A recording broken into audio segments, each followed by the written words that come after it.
Серік Абдрахманұлы Ысқақов 1928 жылы Қарағанды облысы Қарамұрын станциясында өмірге келген. Алматы музыкалық училищесінде білім алған.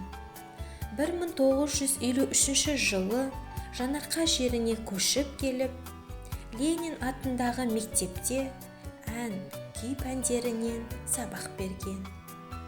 1955 жылы аудандық мәдениет үйі ашылып, мәдениет үйі директоры болып қызмет атқарды. 1960 жылы Мұхтар Әуезов атындағы драма театрының бас режиссері Мәмбетовке барып, білім деңгейін одан әрі жетілдірді.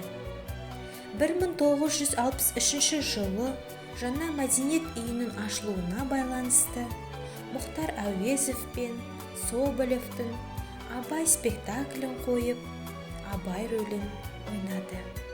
Серік Ысқақов көп жылғы еңбегінің арқасында ауданда 20-дан астам спектакльдер дайындалып қойылды.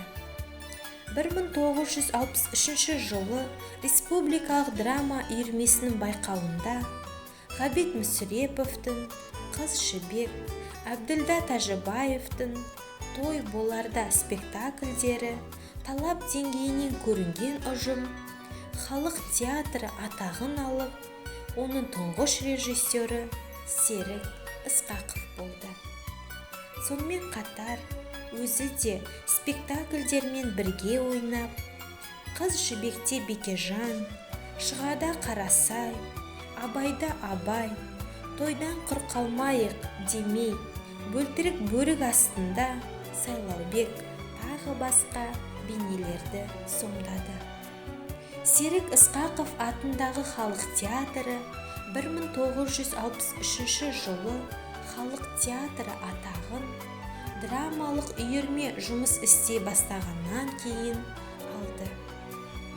Тума талант, актер, режиссер Серік Ысқақов 1986 жылы 20 қазанда дүниеден озды.